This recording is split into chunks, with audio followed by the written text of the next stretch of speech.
right, good evening. Thank you all for being here tonight at the event that is sponsored by the Center for Politics and the People, the Department of Philosophy, and Computer and Data Sciences. We appreciate your attendance and would like to thank Professor Jeffries from the Department of Philosophy and Professor Plain from the Computer and Data Sciences for their cooperation and support in planning this event. I'm Henrik Schatzinger, director of the center, and I'm also a professor of political science. To those of you who are visiting us, welcome to Ripon College. Today, we are fortunate to welcome Professor Mathias Risse from Harvard University. Professor Risse is the Bertolt Weitz Professor in Human Rights, Global Affairs, and Philosophy, and the director of the Carr Center for Human Rights Policy. He is a renowned scholar in the field of ethics and political philosophy, and his work has had a profound impact on the way we think about important issues at the intersections of technology and society. Today he will address a topic of great importance, AI and democracy. In a world where AI is steadily infiltrating our everyday existence, Risse's research and insights on the ethical and political implications of AI are of utmost importance. His work explores the challenges AI poses to democracy, individual rights, and social justice. Through his thought-provoking research and writing, he has shed light on the ways AI can both enhance and potentially threaten our democratic values. His expertise in ethics and his deep understanding of the implications of emerging technologies make him the perfect authority to shed light on the challenges and opportunities that arise as AI continues to shape our democratic institutions. With AI becoming increasingly integrated into our lives, from automated decision-making systems to the use of AI in election processes, it is essential that we have a nuanced and informed perspective on the impact of these technologies on the democratic principles that underpin our societies. To illustrate the utility of AI, I copied these last sentences I just said from ChatGPT after prompting it to write a, quote, introductory speech for Mathias Risse on the topic of AI and democracy. But laziness is not a virtue, so let me add a couple of other notes that are not from ChatGPT. Risse is a native of Westphalia, Germany, and he holds bachelor's degrees in philosophy and mathematics, as well as a Master of Science degree in mathematics from the University of Bielefeld, Germany. He received his PhD in philosophy from Princeton in 2000. He taught in the Department of Philosophy at Yale University before coming to Harvard in 2002. He is the author of a number of books, including on global justice, on justice, global political philosophy, on trade justice, and holding together the hijacking of rights in America and how to reclaim them for everyone. His most recent book is the one that inspired me to invite him, namely Political Theory of the Digital Age, Where Artificial Intelligence May Take Us. Before we hear from him, let me mention that this is program number 100 for me as a co-director, interim director, or now director of the center. And since 2016, August 2016, we have invited 240 speakers and panelists. I want to thank some people in this context who helped make these events possible and who have been amazing to work with. Let me start with our student assistants. Right now, Aaron O'Halloran, who's sitting right here, Aaron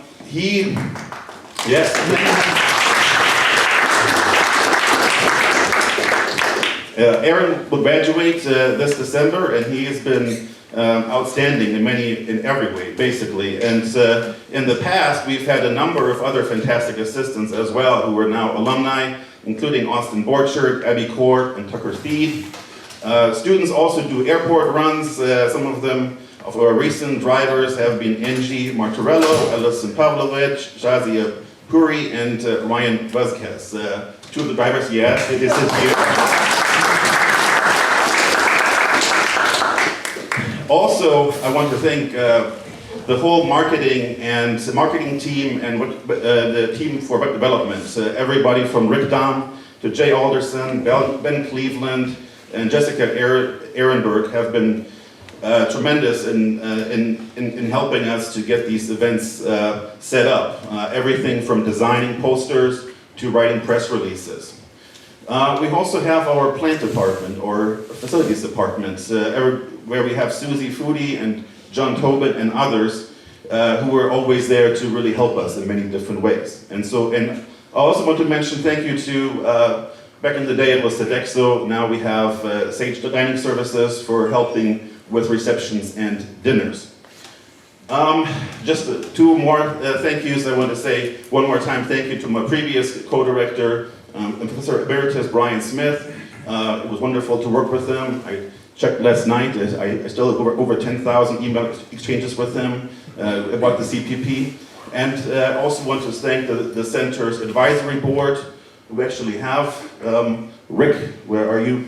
Lewandowski, he is here, he's on the advisory board, he's the trustee of the board of trustees, our student advisory board, and the Ripon College administration for all of their support of the center since the inception in 2014.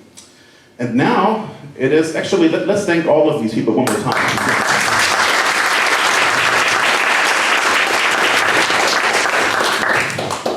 And now it is time to hear Professor Risse's perspective on the vital topic of AI and democracy. Please join me in giving a warm welcome to Mathias Risse.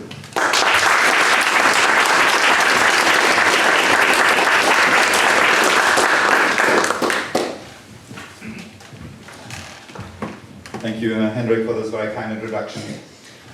Bear with me for just a moment, because there's something I need to tell you about Princeton University, where, as Hendrik just told you, I was a graduate student, and it will become clear to you in 30 seconds why I need to say this now. So Princeton University is amazingly good at fundraising, right? It's kind of notorious for that. And one way in which they do that is they always keep track of you. They always know where you are. So I graduated more than 20 years ago, and each time I've moved since then, I got some mail, something from Princeton, the Alumni Association, before anybody else wrote. So we don't even let them know when we move, because I know they will somehow find us, so they keep track of us.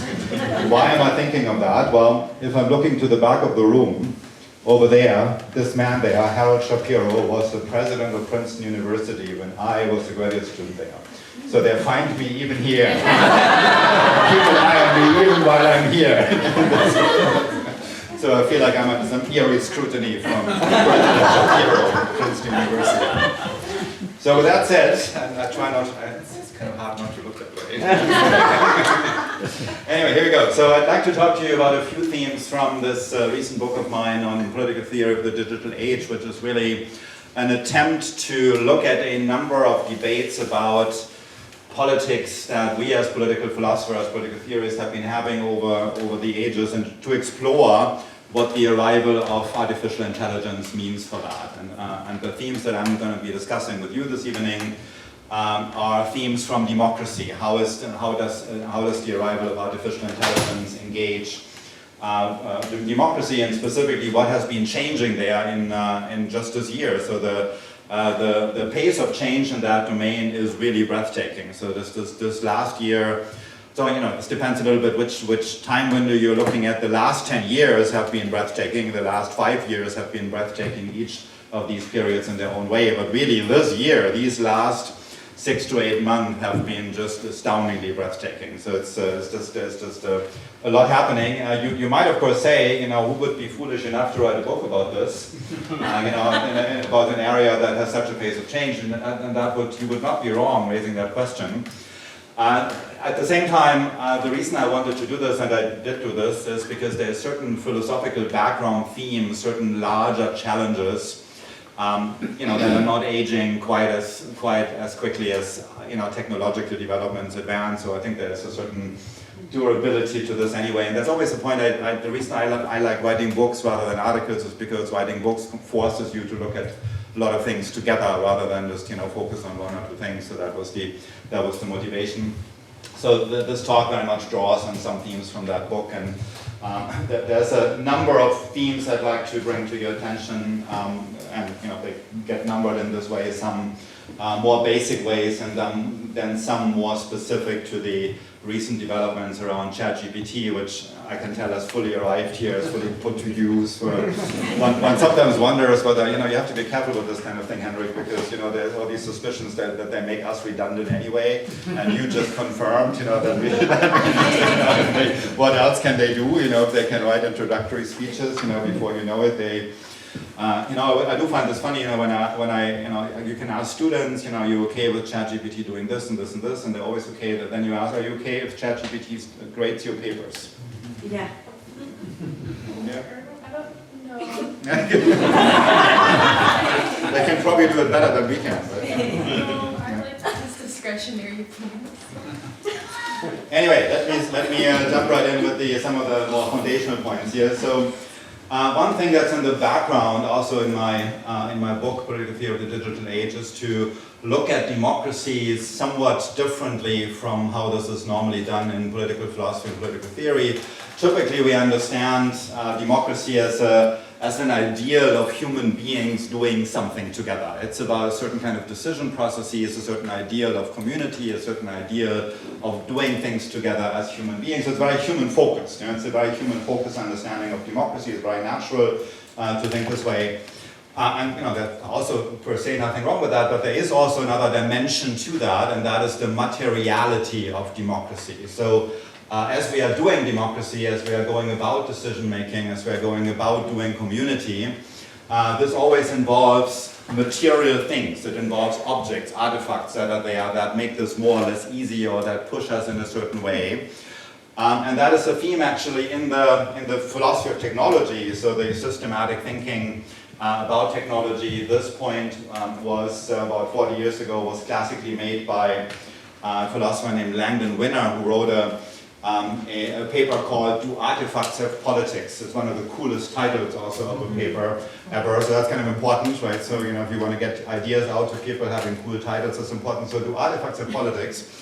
And, people read that just because it seems like, what is he talking about? Do artifacts have politics? I mean, like last time I was at some town hall, no artifact spoke up, right? So how could they have politics? And what he means is, let me give you an example. So you see this bridge in the background there. So it's easily illustrated what this means in terms of infrastructure. So one example he uses has become hotly debated. There's a number of parkways around New York City where they have a lot of bridges, because there's, like, if you drive in Connecticut, there's famous Connecticut 15, is very, very beautiful road. Lots of bridges, every mile or so, every half of there's a bridge, right? Low bridges. And that does at least two things. One thing is it really makes it a very beautiful drive because each of these bridges is very different, and on Long Island they also have some of these parkways. But it also means trucks and buses cannot pass there. So if you are the kind of person who can travel from A to B only on that road, and you need a bus to get there, you just can't get there, right? So you can only get to that B if you have a car. And so there is an impact. So you put this bit of infrastructure there, and it has a kind of discriminatory impact, and often there's a discriminatory intent. Especially this has been hotly debated. There's a particular designer in the history of New York City, Robert Moses, who, for all we know, did this quite intentionally, right? He wanted to keep low-income people from reaching certain parts, certain beaches. Low-income people tended to be black people, so there was a racist component to all of that. And infrastructure, of course, is often like that, right? So we build streets, we build public transportation, or we do not build public transportation. We might dismantle public transportation. Again, we build connections or don't build connections.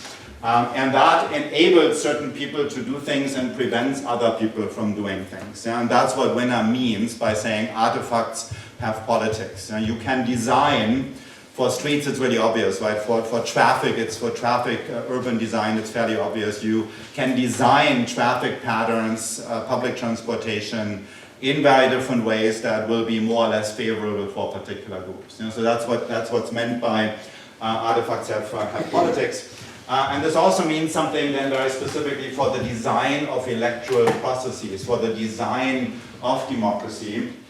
So back in the Greek days, when democracy, at least, we had versions of democracy in very different parts of the world. So this is actually something very important also to reiterate, because in Western civilization, there's a certain historiography to this, and we got used to thinking this, that only the Greeks had democracy in the old days, and therefore only the Europeans had democracy, and therefore from there it came to the United States, right? But nobody else except people of European descent had democracy. That is actually not true.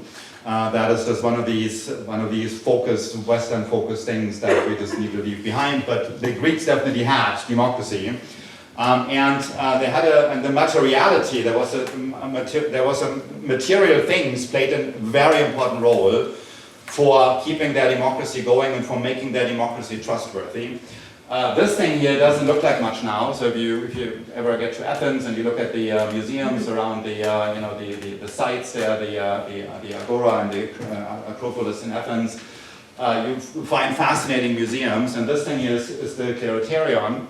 And this was basically an allotment machine. So when this looked better, then there was some wooden paraphernalia around it. So basically what this does, it's a randomization machine that makes sure that different groups, they call them, actually the technical term for that is they talk about tribes in the Athenian context. These different tribes are all, the members of these tribes are randomly assigned to the various committees, right? All decision making is done by randomly assigned representative groups to make sure that the full knowledge of the population is brought to bear in our collective decision making. Yeah?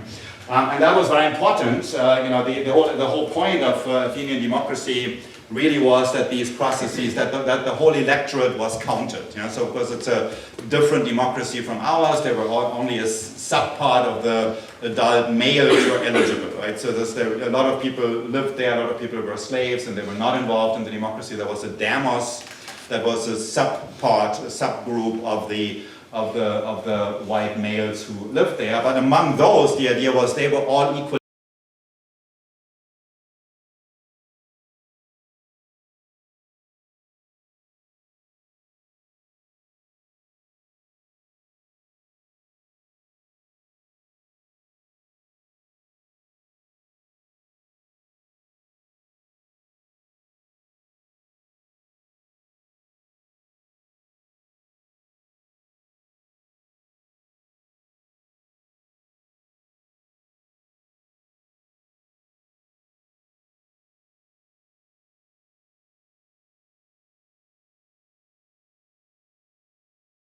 So everybody sees when it's over, right? So when the chairperson then says, your time is up, then everybody knows that they're right. So everybody can tell this by themselves. So these things are very important devices. And the Athenian democracy was actually a very successful thing, right? For a while, and then kind of larger political events kicked in, and so eventually was swallowed up by the Roman Empire. But it was very successful. And partly because they got the materiality right. They had these devices that made it obvious to everybody, visible to everybody, that things were done in a fair way.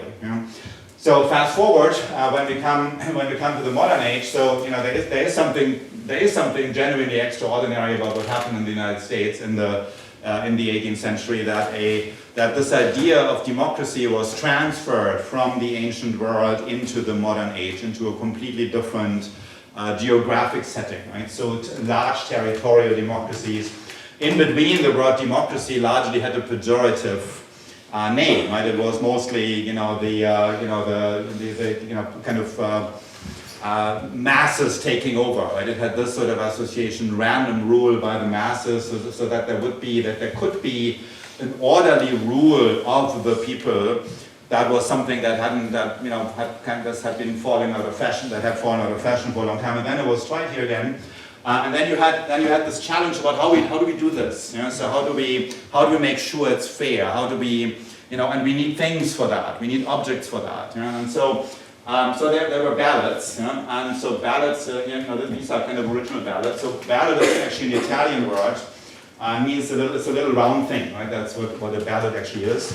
And there was informal voting way before there was a country called the United States, and they would be using all sorts of things that could be counted could be peas, could be bullets, could be stones, anything that was available and could be used for counting. Right? So the original ballots often looked like this.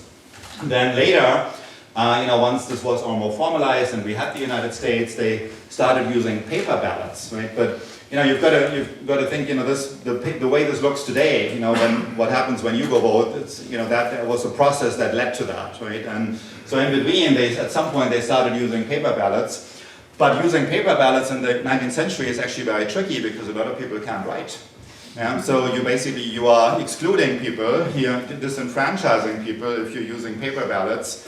And that's how we get these symbols, the donkey and the elephant, right? Because this would be in newspapers and people would just cut it and they would go to the voting booth with that and say, these guys, right? So there needed to be an image for that.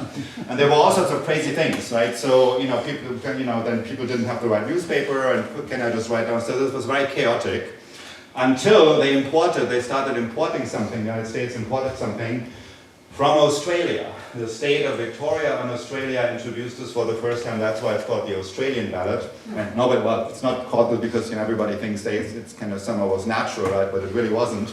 What we do today, right? The state provides the paper, and the state, makes sure that everybody has a quiet place where people can actually, do this. At least that's the idea, right? And people ideally would find it easily and all of that. And we know problems around that, but that's in a way, so that's a long story, right? So how the mechanics of this.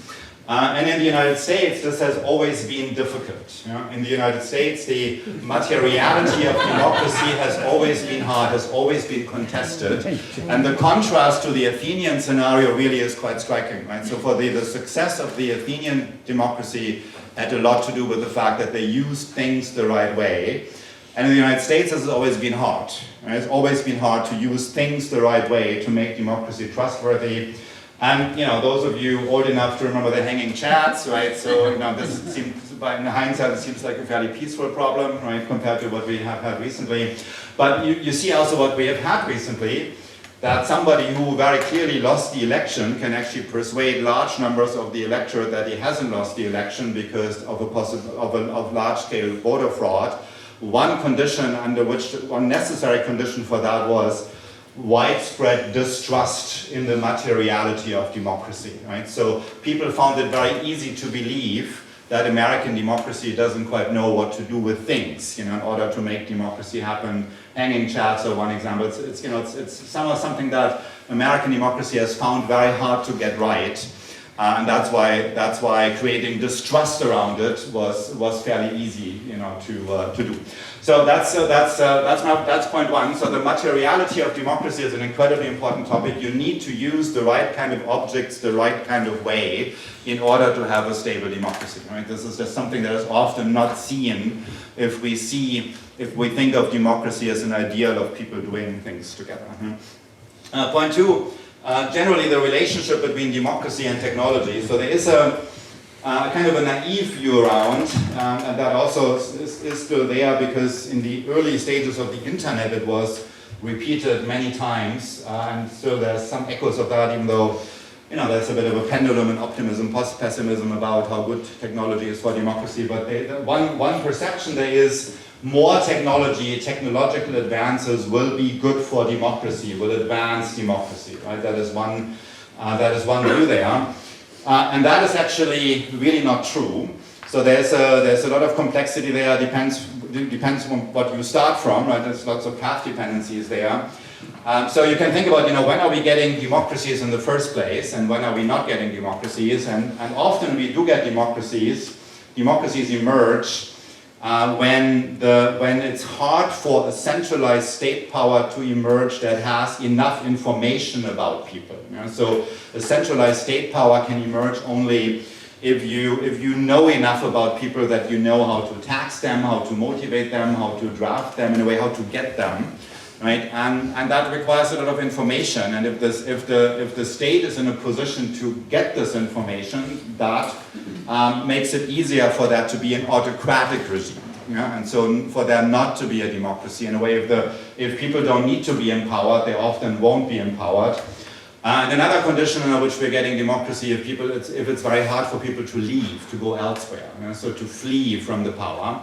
So if you have a situation where, for historical reasons, it is already the case that the state knows a lot about people, it has a lot of information, it has a bureaucracy that brings in a lot of information about people, if it's very hard for people to flee the state, to go elsewhere, then technological advances are actually decidedly not democratizing. They will typically strengthen the autocratic rule because they make the bureaucracy more efficient and effective. So it strengthens the bureaucracy. If of course, if you so in that sense, so simply to think more technology or also more economic growth will actually lead to more democracy more or less automatically. That's wrong, and I'm going to talk about China in that regard in a moment. At the same time, as we are thinking about the modern democracy, right? So modern democracy. So let's think about United States or any European country as of now.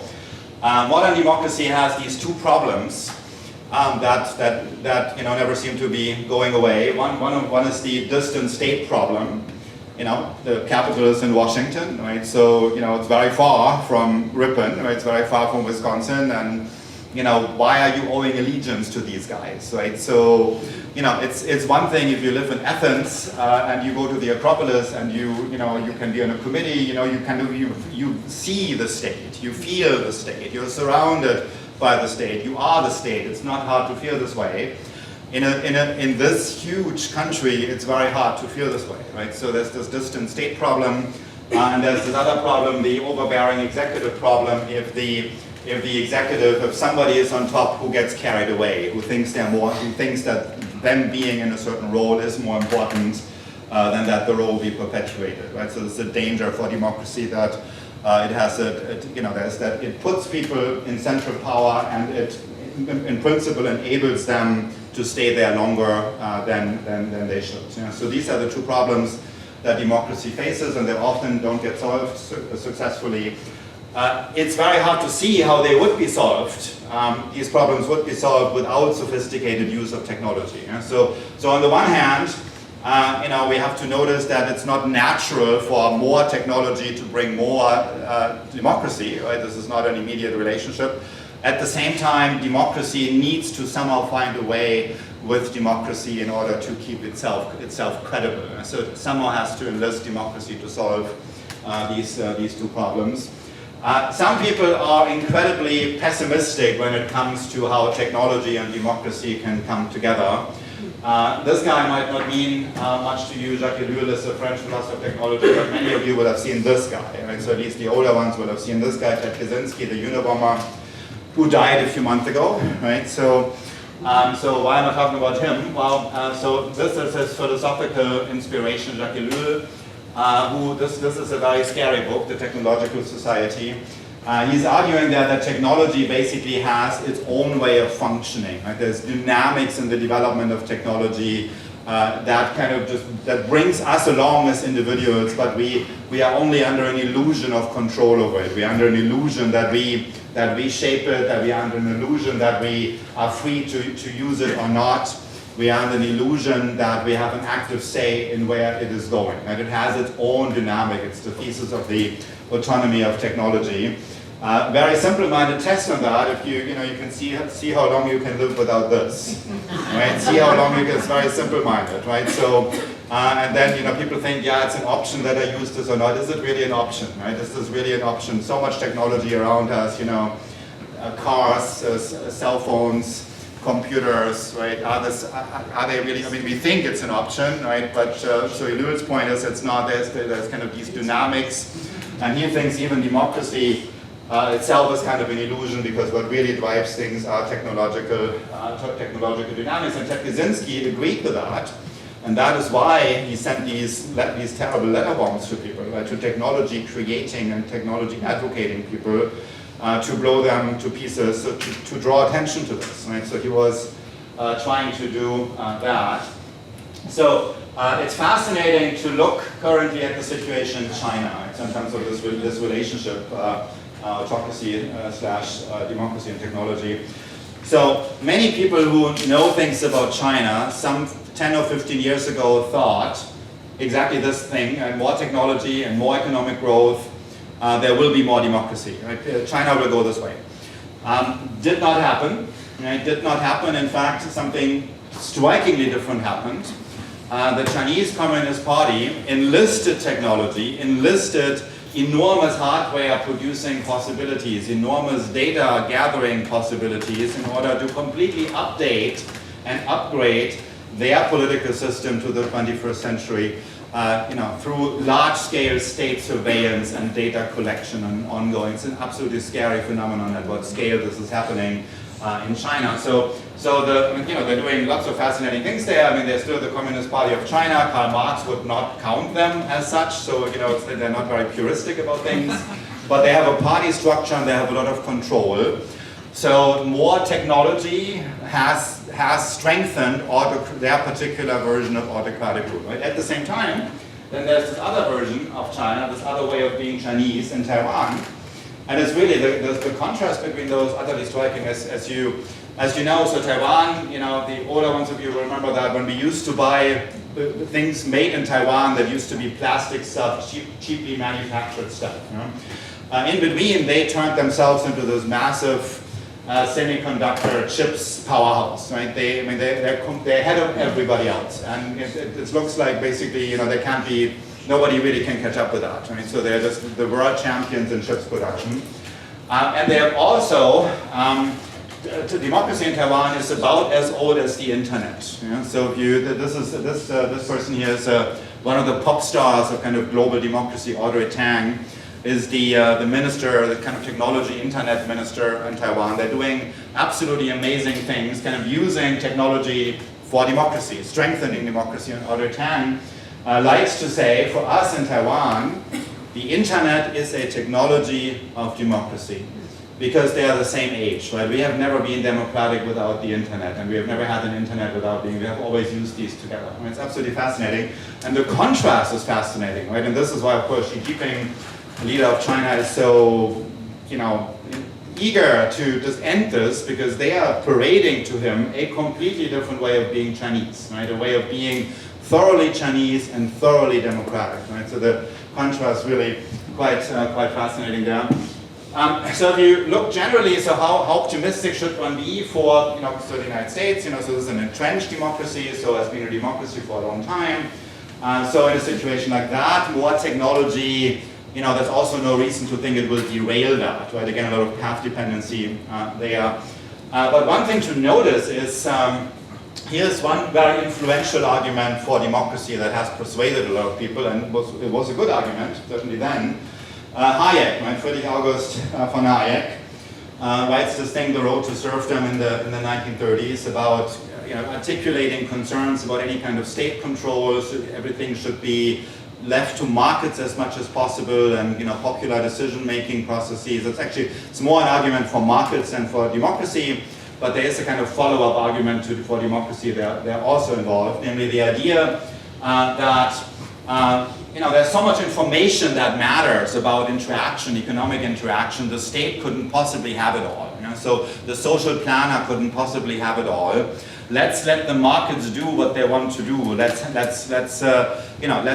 centralize. Let's decentralize, because again, this is a better way of using information. It's a better way of using information to just let a lot of people do with it as they see fit.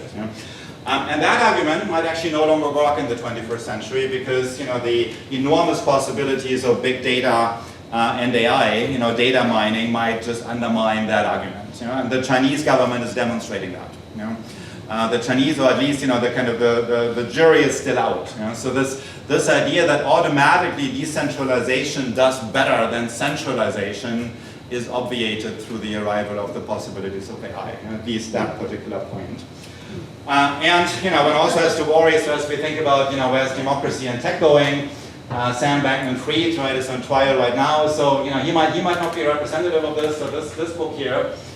So Silicon Valley, right? There's where much of the tech production happens these days.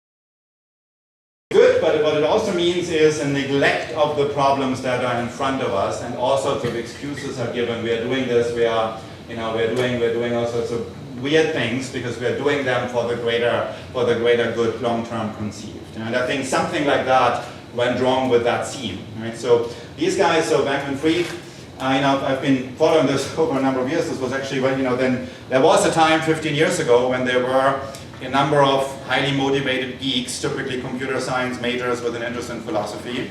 And they were sometimes annoying, they're typically smart, but there was nothing particularly threatening about them. Until some of them became billionaires. Quite a number of them became billionaires and all sorts of things in between. And all of a sudden there was money everywhere. You put a proposal to them around something like that, and they just basically gave you what you wanted and then much more. Right? So it was absolutely crazy how much that flourished. And there was this mentality, kind of long-termism, let's think ahead, and that is of course, well, not of course, but that once implemented took on also this kind of anti-democratic streak, right? So it's a very distinctly anti-democratic streak among many people who build technology these days. So it's very worrisome there. Point 3, so this is a reminder how much breakthroughs there have been. So this is something, those of you who are now roughly 20 years old, you live in exciting times. I mean, we all live in exciting times, but they are for you to shape. So it's just amazing what has happened there since roughly 2010. The availability of data, conceptual breakthroughs, hardware breakthroughs, storage breakthroughs. I mean, there's all sorts of things that happened behind the scenes. Then in recent times, so this happened just last year when a Google engineer, Blake Lemoine, came out with this thing and said, I know a person when I talk to it, right? So I know when something's conscious. So he believed that his chat engine was a conscious person. And the interesting thing about this is not is he right or wrong. It's actually how would we actually verify? Or it's actually a highly trivial question, right? So consciousness in non-organic material, right? So, but in a way, the point is more. Much before 2022, nobody with any claim to being taken seriously, which this guy clearly has, would have said anything like this, right? But he came out with it in 2022. Massive acceleration there. Lots of people getting worried, right? So right now, kind of pessimism is on board. Including, this is also scary, right? So it's you find that, right? So you find that the people who build cutting-edge technology, you do a survey with them, you ask about risks, how do you feel about the future and that this might take over, might destroy us. And typically, there's something between 5 and 10% of existential breakdown coming out of that the people who build technology think there is. Think about this, right? Next time you take a plane. Right, so think, there had been a survey among the people who built, who work for Boeing, or the other people, and so they built the plane and take a survey. What's the likelihood that sometime during the life of this plane, it's gonna just collapse? It's gonna crash, right? It's like roughly 7%. Nobody would take a plane, right? Nobody was like way too high as a risk, but this is what we find in this domain. And so acceleration here. So this guy, some of you might know him, Ray Kurzweil, is an acknowledged expert, kind of a tech predictor who has often been right. Wrote a while ago this book, The Singularity is Near. So singularity is when we have this intelligence explosion, right? When we build an artificial intelligence broadly smarter than us, and we build it, that means it can probably build something that is slightly broadly smarter than it, and so on, right? That's the intelligence explosion. That's the singularity. So he thought a while ago it's near. He has this new book coming out. It's called The Singularity is Nearer, and he thinks this is the year. So think wisely about what you do. 2029, especially young people, right? 2029, things might happen. So Kurzweil has a scary record of being right about these things. So singularity is nearer. Then we get this acceleration. So Midjourney many of you, who's using Midjourney? Any of you use Midjourney? You know what Midjourney is? Anybody knows? So Midjourney is basically the image counterpart to ChatGPT. Yeah? So you can, and I'm going to show you some examples. You can ask Midjourney, and there's there's other programs like that. It's not as user-friendly as ChatGPT. One needs to kind of get used to giving commands, but it's putting images together that are really just for you, so that they come out of nowhere. So we get Midjourney. Midjourney is about as old as ChatGPT, so this is happening just this year, right? And so this is a timeline for this year. This guy, Stuart Russell, is one of the most famous computer science people in this field. So this is all this year, right? In March 14, OpenAI releases ChatGPT 4, the version that we're still using, and that really sent shockwaves. I mean, what that could do just shocked people. And so there was also some political action coming. The White House reacts, and the UK is now putting a global summit in AI together. Rishi Sunak, British Prime Minister, tries to seize the opportunity, for the UK to be a global leader. They're doing that actually next week, and putting the summit together. And so lots of things are happening this year, just in a sheer sort of panic reaction to the release of ChatGPT. And so this is ChatGPT, the version 4, right, that we're using. So this is where we are now. Let me tell you a little bit about Midjourney and how it connects to concerns that have been around for longer. So Midjourney, so a little bit about the background. So one, in terms of what potential damage can come from this. So one concern about AI, about all the data processing, data mining, is that it is perpetuating structural disadvantage from the past. So everything looks like it's now, the computer did this. And the data that we are using are always data that we have created in the past, and our past has a lot of ugly sides to it. And so this is a massive danger that, think about there's lots of examples where this comes up in hiring, right? So we're using AI mechanisms, data collection for hiring. Women typically don't fare well with that, because there's not a good record of hiring women, right? So that's kind of perpetuated into the future because, kind of prejudicial attitudes towards women in the workforce are now statistically reflected and taken seriously going forward, right? And, brushes with the law, who goes to prison, all of that, that is kind of considered. And of course, this is all reflecting a deeply racist past that we have and that we badly need to get out of. But if we are collecting data based on it and analyze it, we're just kind of writing it further into the future. And this is something that people have drawn attention to. Ruha Benjamin at Princeton is a leading scholar, and she coined some pretty striking vocabulary for that. So she talks about Jim Crow, right? So we had Jim Crow. And Jim Crow used to be, the early version of Jim Crow used to be in-your-face sort of racism, right? So you can't sit here, you can't be there, there's this division, black people there, white people there.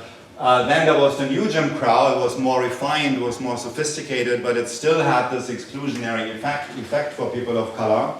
And now she talks about the new Jim Code as a deliberate sort of parallel formulation. So we are basically, there's this progression. We think we are doing better, but we are really just working with the same data that have always been there, and so we are just perpetuating the same stuff into the same exclusionary and oppressive tendencies into the future. So Race After Technology is the book there. Joy Buolamwini is another person here who is very influential. So these people have been writing very much and have been very prominent since roughly 2016. 2016 is a bit of a watershed year here. Since then, people kind of got more nervous about this. It is not an accident that these are typically women of color who drew attention to this. Right? So lots of women of color doing things here. Joy Buolamwini calls herself a poet of code, was a computer scientist who made some pretty striking discoveries. She worked with facial recognition software, and she realized that her black face was just not picked up by the software. And at first she didn't make much of that, but then she was on a research trip to Hong Kong, right? And they had a robot there doing some facial recognition stuff, and again it was the case that her face was not recognized by the facial recognition software. Why does this happen? Well, because the learning data typically are learning data used from white people. Often the people who do the engineering there, who work there, are white people and don't pay much attention to that. Right? And so before we know it, this is not limited to facial recognition. There's a lot of recognition, sensitivity mechanisms, right, that have a hard time Also in medicine, there's parts of medicine where this is really dangerous, where the ability to detect something about people of color is much worse than about white people. And so she drew attention to that with this, and she actually, at some point she started using this mask, because this facial recognition software could actually recognize a white mask and identify a white mask much better, much more reliably than her face. Yeah, so she drew very much attention to these dangers in facial recognition. And so now back to Midjourney. So this happened this year. Amy Webb, some of you may know Amy Webb. She runs an organization in New York. Forget what it's called, something Technology Now. So they're basically doing updates on technology every year. And so she gave this talk this year, and she wanted to see how Midjourney is doing with with faces, with women in particular, right? So instructions there. So she wanted to see whether Midjourney is also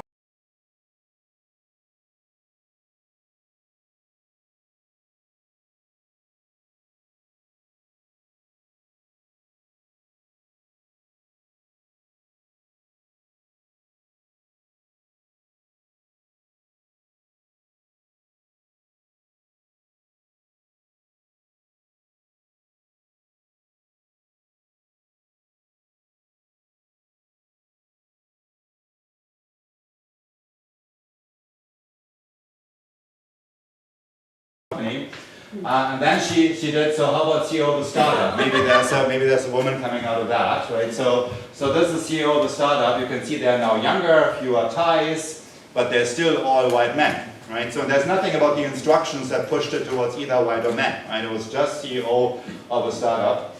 Then she did something very clever. She looked for the metropolitan area in the United States with the largest share of women executives. Yeah? So most leadership figures in the private sector filled by, relatively speaking, most. And that happened to be Jackson, Mississippi, for whatever reason, right? I mean, we're not talking about like stunning numbers, but like more than in other metropolitan areas. So CEO of a company in Jackson, Mississippi, so you see still no woman, but now we have a couple of black guys, right? So at least there's some progress there.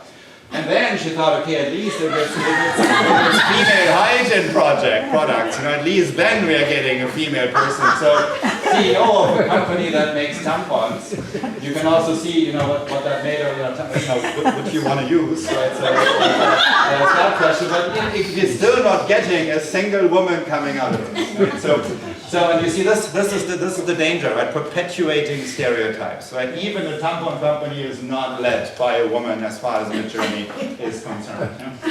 Now I would say, so Midjourney, so this is obviously this is one illustration of grave danger for these technologies for democracy, right? For our lives together, that they're just perpetuating that bad stuff from the past. I would also say, so Midjourney does some amazing things also. So it's always this kind of mixed bag. So these photos, what I'm going to show you now.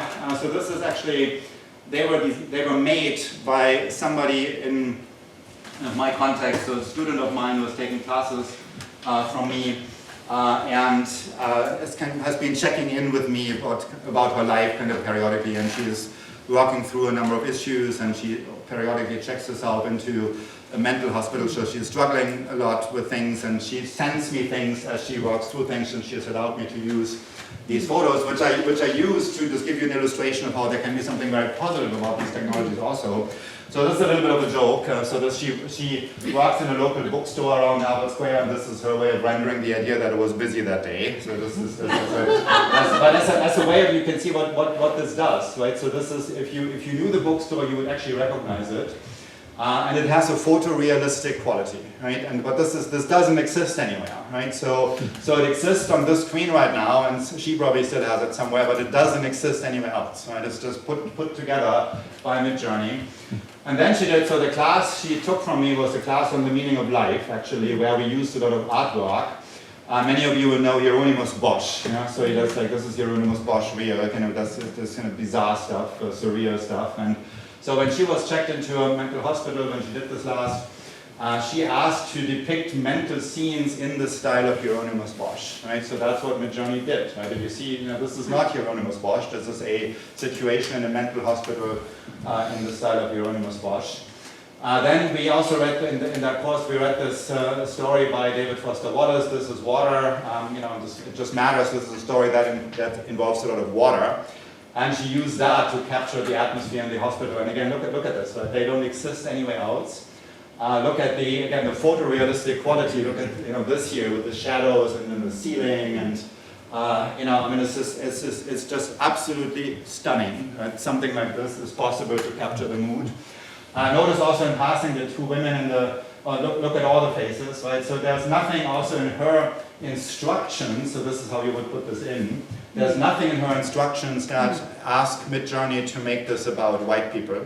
And they're all white again, right? So I mean, she happens to be white, but there's nothing about the instructions that made this so. And she also did one of me. So she called this Mathias attending a cult meeting, being bored. This is me attending a cult meeting, being bored. So that's what she called it. Anyway, so there is amazing things, right? I mean, that it allows her to be creative. It would allow each of you to be creative, right? So your fantasies, what you want as an image, that you don't find these out there, you put them together, you construct them in photorealistic quality, and you can, in a few years this will be doable with movies also, right? So that is, in terms of push of creativity, this is amazing. So then a little bit about how much more time do we have, Henrik? Minus 7 minutes. 7 minutes, okay. So a little bit about ChatGPT. Actually my personal favorite is Claude 2. Let me skip over a few things. Let me just so Claude 2. So of course, on the one hand, having these things, right? Having ChatGPT, having Claude, and all these various things, in terms of gathering knowledge, this is pretty amazing, right? So in that sense, what could possibly be wrong with that, right? So I interact with this. I use this now every day. And as far as universities are concerned, we know we can't prevent this, right? So we know we can't do anything about it, partly because detection algorithms don't work at all. So you really, I shouldn't say this in front of students, but you really can't detect these. You really can't detect these. So on the one hand, this is pretty amazing, but there's also various problematic things, various deeply problematic things about this. And one of them is, as a kind of general warning, let me just say, so one experience that I had with this 2 weeks ago. So when the events in the Gaza area started happening first, this is a big deal for where I work every day, because we have not only a very strong Jewish population, but we have a lot of people from Arab countries. We have a school of public policy. So these emotions are just bare every day. So I'm teaching this class. It's on philosophy of technology. And the day when I needed to talk, when we were first back in the classroom, the topic for me was cyborgs. I'm not really close to that, so what I had to somehow do with that, right? I had to somehow talk about the topic somewhere or another. And I asked Claude how to do this. And you see, this is a highly non-trivial question, right, for a machine, right? So I thought of a few things, how to do this, how to make connections in constructive ways, and I explained the situation to Claude. And I'm embarrassed to say what Claude came up with was much better than what I had thought of. And I'm doing this for a while, right? So I'm a senior person, I'm a Harvard professor, I can do this. Claude can do it better. That was shocking. But then something else also happened. So I'm teaching this freshman seminar, so for members of our first year, on Nietzsche. Friedrich Nietzsche is a reading group, where we're just reading Nietzsche from the beginning to the end and nothing else, just reading Nietzsche. And then I was curious. I wanted to see, what is Claude doing with the death of God theme? Right? I was just wanted to see whether this works for my other class too. And Claude hopelessly messed this up.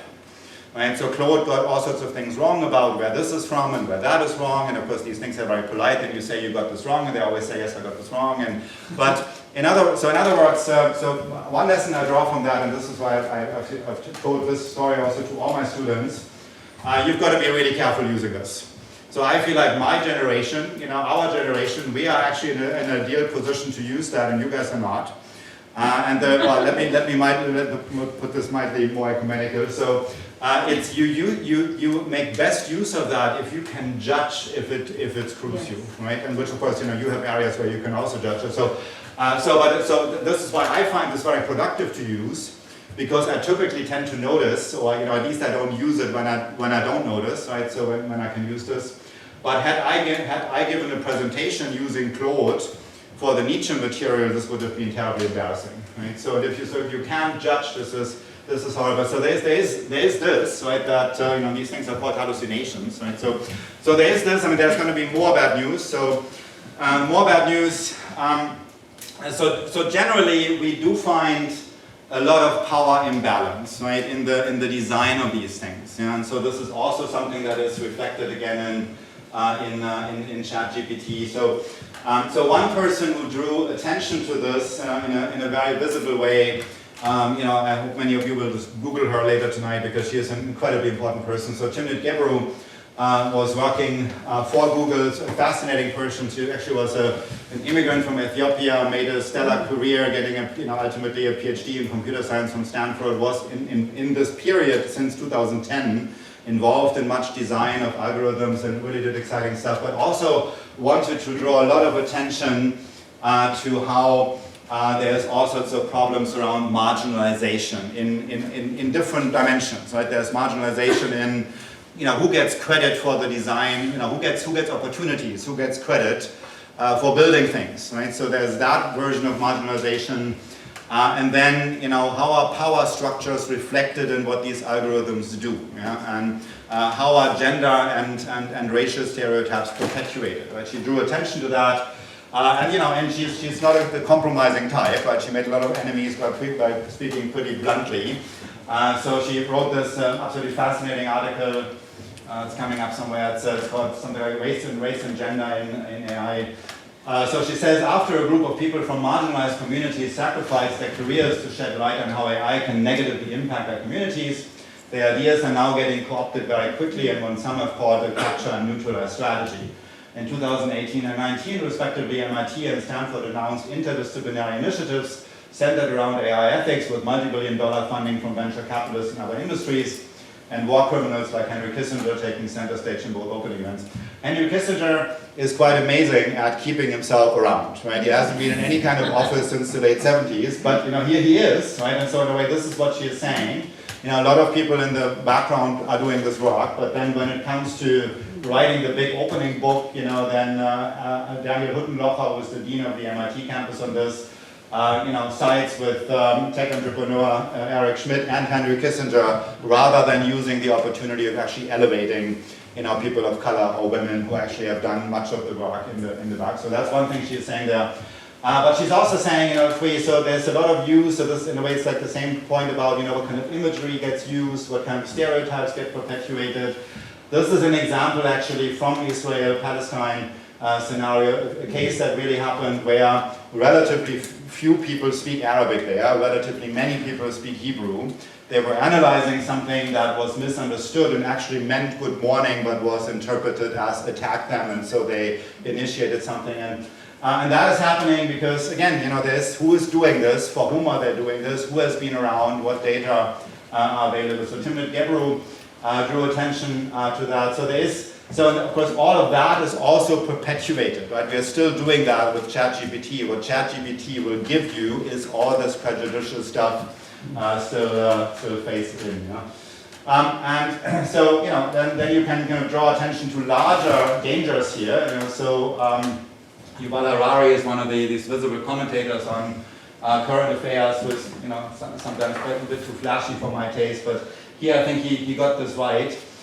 So we are building this massive machine that has control over everything that we have ever said and written, right? So that's what these things do, right? So, and that in a way is a good way of capturing why this is so scary, what is happening right now. That we are empowering an artificial intelligence of sorts to have complete control over our intellectual legacy. Yeah? And imagine what that can do once it connects to all sorts of other systems, finance systems and other data storage systems, right? So this is really, it's a hallmark year, 2023. The invention of these things is really is a big step. Here's, let me conclude with this actually, well, there's one more quick thought after that, but So now we are worried, and I know you've had your students read something about, you know, in your courses what this would mean for the election next year. Well, the main thing to say about that is nobody knows, because the pace of change, right? I mean, it's just hard to, you know, I mean, we only got these things in March, right? Look where we are. So two of my colleagues, Arkan Fan and Larry Lessig, actually kind of played this through what could happen, and they called this Clogger and Dogger.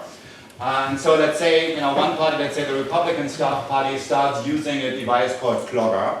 And that's basically using ChatGPT in order to target people, millions of people, in very individual ways. It knows a lot about them, it starts conversations with them, it engages them, it has learned from how to engage other people. And it does that specifically in states that matter, like Wisconsin. When I live in presidential times, nothing ever happens, right? So no presidential candidate.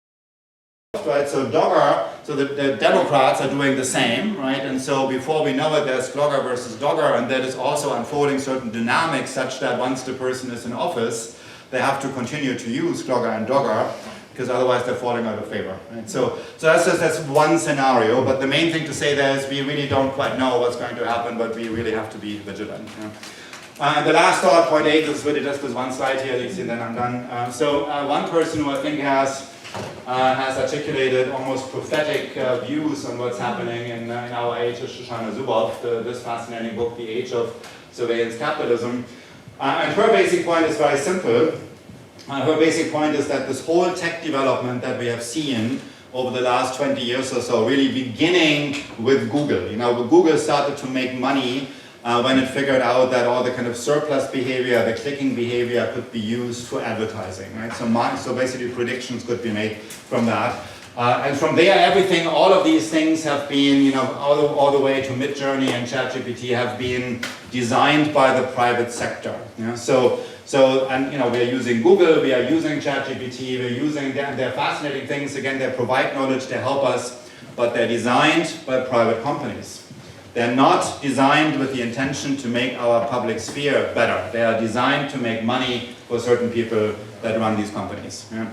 And that by itself is enormously dangerous. And not that there's anything wrong with private companies, right? So let them make money, but we have basically handed over our public sphere, our information system to the private sector, and that of course is also the same with ChatGPT and Midjourney. They are privately owned things. They're not putting them out there to do something good for the future of humanity. They're putting them out there to make money. So really the most important thing to say is on these things, we all need to remain very, very, very vigilant, and it matters right now. This is an incredibly important time. Thank you.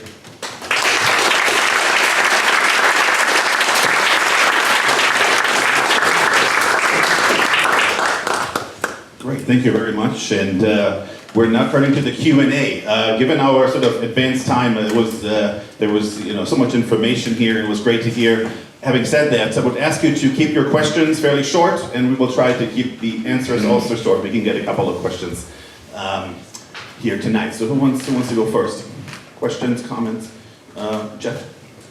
Do you think a computer will ever be programmed to be self-aware and exhibit curious tendencies? The question is about self-awareness for computers. I think it's given the pace of change, I think that is a genuine possibility. Am I confident that it will be happening by 2029? I do not know, but I think it's a genuine possibility. And if you ask me to bet, I'd be betting something like $2,000 that it will happen by 2050, roughly that. Thank you. Next question. Laura. Thank you. The question that I was interested in, the pictures that you had, that the woman had taken the perpetuation of the same old thing. So can you comment about the current approach or attitude in many places to want to do away with DEI? DEI is... DEI, diversity. Equity and inclusion. No, this is terrible. It's terrible. I mean, we badly need that. Yeah. So I mean, if you just ask me what do I think about that, it's terrible. We clearly have not made as much progress in that domain as we. And you know, the one thing about this is about diversity and inclusion. There's very different angles on that you can take, right? So you can take an angle from rectificatory justice. We need to do that because people haven't had chances in the past, right? But you can also think about this very differently. You can also, in medicine, this sort of thing matters hugely, and even in all of the natural sciences, people who come from different backgrounds look at things differently. They see things differently. They're not doing different science or different medicine, but they see different things. They have different agendas. They look for different things. And thereby they find new things. So diversity is knowledge enhancing very much, so we need that. Thank you, I appreciate that. That's what I was taught many times over the years, and it's kind of strange to see what is happening politically today with that thought. Yeah. Other questions, right here, student. So with like the AI art generator, should artists be scared for their jobs at all? It's been happening in Hollywood, right? So they went on strike. They came to some settlement. So they should be. And I think this is not going to go away. So in a way, what Uber and Lyft have been for cab drivers, this stuff is now becoming for everybody in Hollywood, right? So both for script writers and on the image creation, and it's been a long way coming, right? I mean, you think about the Harry Potter movies and then the Lord of the Ring movies. I mean, those were completely revolutionized. What you could see on the screen, and was kind of from there. Now this is just kind of catapulting us into a future. So, this is kind of this double-edged sword that I'm seeing here. Right? So on the one hand, what is pretty amazing, that within a few years, you and I can do movies, right? Just like we can use Midjourney today, and we can be creative in this way. But of course, it also means that there will be massive changes in the it's like Hollywood might look like a 20th and early 21st century phenomenon. So I think this strike thing is an early symptom of things to come. They have just kind of calmed things down because they can't have too much disruption. But my prediction would be that we're going to see movie companies emerging pretty soon that turn all of that over, the production largely over to AI devices. And they will find that they can produce, movies that otherwise cost $30 million. They can do them for pittance, and the trend will be going up. So I'm much more confident about that than about the self-confident machine. Yeah, really important question. Thank you, Gary. Should I see AI as being a certain point on the timeline of technological change? Or is it a whole new thing that we've never ever, that has no relation to things we've ever had before? Well, so far, I think it's the former. You can see it on a timeline, right? A massively accelerating process. So really, the picking up of pace since in this, this window since roughly 2010, lots of things, breakthroughs, right? And then this last year, the curve gets steeper. If it were to come to something like an intelligence explosion, there's a reason why that is called a singularity, right? It's something extraordinarily different, right? That we have something like this, this artificial intelligence broadly outdoing us, and once we can build that, it can build, and so on, right? So it's called a singularity because that is just so discontinuous with everything. But this is also, the very idea is also very contested, right? So I recently had a conversation with a physicist about that, who basically said nature doesn't sustain singularities at all because this will require too much energy, right? It will settle at some point. But it is one thing that is amazing about this whole field is how much disagreement among people in the know there is about the possibility and the time frame of this occurring. So if it came to something like that, that would be a rupture from everything we have seen so far. There would be no continuities anymore. Ursula. was wondering if you've heard about Nightshade, the coding that can sort of thwart AI and like the potential for that sort of programming to like further complicate Yeah. the power of AI. I've not heard of what's that? I just read about it yesterday, but it's apparently artists can put in code so that when the machine learning is picking up image, it will translate it incorrectly.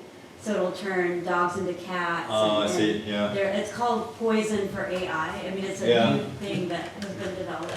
But So is this like an obstruction effort, or is it, yeah? obstruction. Yeah, you know, I mean, these calls for obstruction, obfuscation, and these things, they are around, right? That people say, you know, in a way, this is not, I mean, way less extreme than the Unabomber, but it's kind of that tendency, right, to say, you know, we need to disrupt this now, and we can't trust the people who build it, right? I mean, and really this point that they're building it, but they also think there's a 6% likelihood that it's going to kill us eventually, right? I mean, so one can't find too much fault with people who say, you know, we have to throw wrenches into the system, and you know, at least I want to express some sympathy for that. Mm-hmm. We have time for one or two more questions. Again, short questions possible. Angie? So in his class, we watched like a campaign ad that was AI generated. And with that in mind, do you think AI can potentially like cause negative partisanship or even like political polarization because they're able to produce like ads so quickly and most people don't like have a really good concept of politics? Yeah, and you know, this is the point about the Dogger scenario, right? And you know, these things actually, the empirics of that are actually amazingly tough, right? So one tends to think, you know, social media is all horrible and people get swayed, when empirical people look into this and so how do people actually change their opinions, right? It actually turns out not to be that easy to trace. So it's really what one would think is often not true.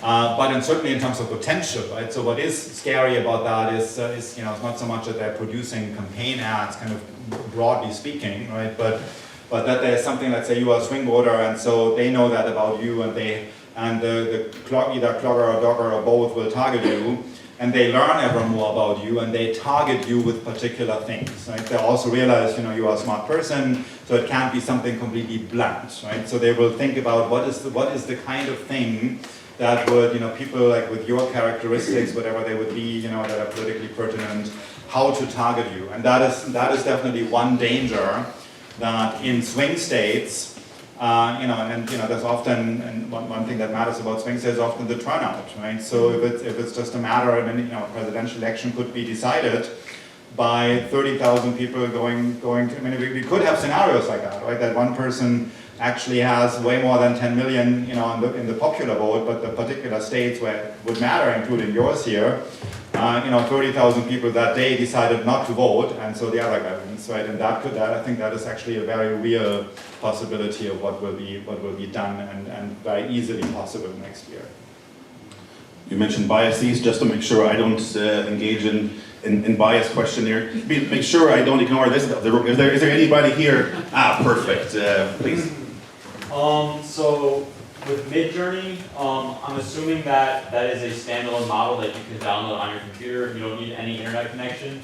I know Stable Diffusion was, that's what I'm more familiar with. Yeah. So do you think that these standalone models, if people started using these over centralized ones that exist, such as like ChatGPT, where you need to connect to a centralized server, Yeah. do you think that using standalone models like this would mitigate some of the negative impacts of AI in society?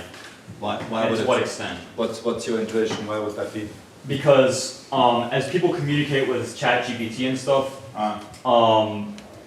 you're essentially interacting with it, and you're giving it a lot of information that might be useful for it to survey you even better than before. Yeah. So freestanding would be kind of a sandbox model. It would only be, I think that, so basically, so my university actually does that. It uses them in this way. So it kind of sandbox them for us so that we interact with it, but really in this kind of, information generating, so we're not putting anything back in the system. Like we're not creating this kind of surplus stuff. So yeah, that's, I mean, if you're asking for ways of kind of domesticating that, right, and taking it away from the possibility of the private sector to do ever more with that, I think that would definitely be a very valuable strategy. All right, thank you. Was there anybody else over here at this side that I didn't see earlier? Okay, with that being said, let's thank our speaker.